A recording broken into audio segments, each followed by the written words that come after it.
ढोलकपुर वापस शांत था। गांव के लोग फिर से खुशी से जीने लगे थे।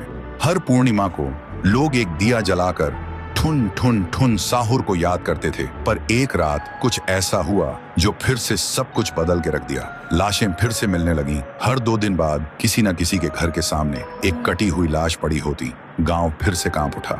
एक दिन सब लोग महाराज के पास पहुंचते हैं और रो रो कर गांव की घटनाओं के बारे में बताते हैं। रात को महाराज 2 सेनापतियों से कहते हैं, जाओ और खोजो इस कांड के पीछे कौन है। लेकिन सुबह सिर्फ उनकी लाशें लौट कर आईं। एक का सिर था ही नहीं, दूसरे के पैर कट चुके थे। महाराज समझ गए कुछ तो लौट आया है, कुछ जो सिर्फ मौत का खेल खेल रहा है। और फिर कहते हैं, अब इस जंग का सामना मुझे ही करना होगा। उसी रात महाराज चुपके से गांव में आते हैं और एक पेड़ के पीछे खुद को छुपा लेते हैं। और ठीक रात के 2:30 बजे अचानक कहीं से धुआं छा जाता है और उस धुएं के अंदर से एक आवाज आती है,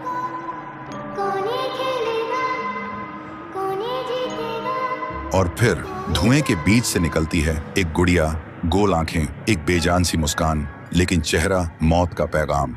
वो गुड़िया एक घर के गेट तक जाती है और बच्चों जैसा एक गाना गाने लगती है। उसके गाने की आवाज सुनकर एक आदमी बाहर आता है और अगले ही पल वो गुड़िया उसका सिर चबा जाती है। वो आदमी तड़प तड़प के वहीं जमीन पर गिर जाता है। महाराज सब कुछ देखते हैं, उनकी आंखें भर जाती हैं। उन्हें समझ आ जाता है इसके सामने जाना मतलब खुद का अंत लिखना है। अगली सुबह गांव के लोग इकट्ठा होते हैं। महाराज कहते हैं, ये पिछले भूत से भी ज्यादा डरावनी है।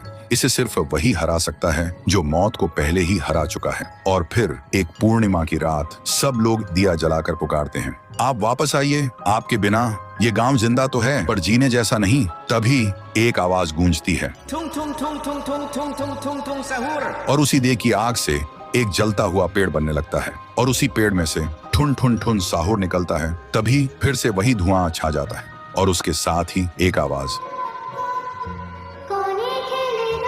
सब लोग घुटनों के बल गिर जाते हैं और कांपती आवाज में बोलते हैं, हमें बचाइए, वो आ गई है। ठुन ठुन ठुन साहुर एक जोरदार जंप करता है और सीधा उस धुएं में घुस जाता है और शुरू होती है एक आखिरी जंग। ठुन ठुन ठुन साहुर और गुड़िया की। जमीन कांपने लगती है, आसमान से बिजली गिरती है और जब धुआं हटता है तो दिखाई देता है गुड़िया बिखर चुकी थी। हाथ अलग, सिर अलग, पैर अलग।